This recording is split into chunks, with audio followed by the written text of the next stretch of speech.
सबसे पहले आपको बता रहे हैं उत्तरकाशी से आती ये बड़ी खबर, जहां पर बड़कोट के यमुनोत्री हाईवे पर सिलाई बेंच के पास में बादल फटने की जानकारी मिल रही है। 8 से 9 मजदूर लापता बताए जा रहे हैं। मजदूरों के लापता होने की सूचना पर पहुंची है एनडीआरएफ की टीम, सर्च अभियान चला रही है। साथ ही बादल फटने से इलाके में ग्रामीणों की कृषि भूमि को बड़ा नुकसान हुआ है। हाईवे पर कई जगह पर पानी बह रहा है।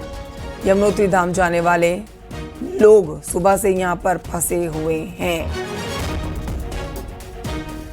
चारधाम यात्रा का ये महत्वपूर्ण पड़ाव यमुनोत्री धाम का। इस पर और जानकारी लेते हैं। इस खबर पर बलबीर परमार से हमारे सहयोगी फोन लाइन पर मौजूद है। बलबीर, तस्वीरें तो हम दिखा रहे हैं, लेकिन ताजा अपडेट और पूरी खबर आप बताएं हमारे दर्शकों को।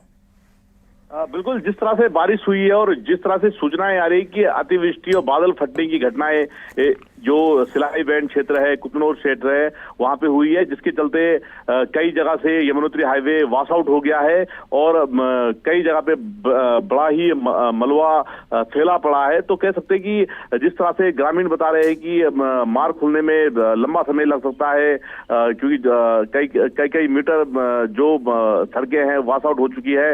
इसके अलावा ये भी सूचना ग्रामीणों द्वारा दी गई है कि जो मजदूर रहते थे सिलाई बैंड के बाद, उनके जो 3 सेट है वो पूरी तरह से जमींदोज हो गए हैं, बह गए हैं, दब गए हैं। तो कह सकते हैं कि उनकी भी आशंका जताई जा रही है कि वो भी हो सके कि इस घटना में बह गए हों। और नदी का जिस तरह से जलस्तर बढ़ा हुआ है, उससे जो नदी किनारे रहने वाले जो ग्रामीण है वो भी दहशत में है। कुतनौर क्षेत्र में जो ग्रामीणों की भूमि है, खेती को बड़ा नुकसान हुआ है। और इस समय एसडीआरएफ मौके पर पहुंच के सर्च ऑपरेशन जारी है।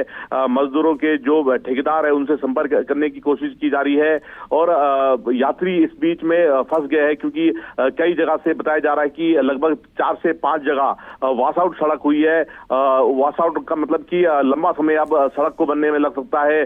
जो लोनीवी एनएच है उसकी मशीनें, मजदूर मौके के लिए रवाना हुए हैं। परिस्थिति जिस तरह से सामने निकल के आ रही है, तो सड़कों को बड़ा नुकसान हुआ है। बादल फटने की घटना से जो सिलाई बैंड के तीन बैंड जो वहां पे पड़ते हैं वो पूरी तरह से वॉश आउट हो गए। तो लंबा समय लग सकता है। जो यात्री है फंस गए हैं मार्ग में। और सबसे बड़ी घटना यही है कि जिस तरह से ग्रामीण सूचना दे रहे हैं कि जो मजदूर वहां पे रहते थे उनके 3 सेट पूरी तरह से बह गए। तो उन मजदूरों का अब तक पता लगाने की कोशिश की जा रही है, उनके संपर्क करने की कोशिश की जा रही है। जो उनके ठेकेदार है कि कितने मजदूर थे, कितने यहाँ पे घटना में जो घटना हुई है बादल फटने की, उसमें बहने की कितने की आशंका है। तो पूरी जानकारी जुटाने की कोशिश की जा रही है। फिलहाल यही है कि जो नुकसान की जो तस्वीरें सामने आ रही है वो दिखाती है कि बड़ा नुकसान बादल फटने की घटना से इस पूरे क्षेत्र को हुआ है।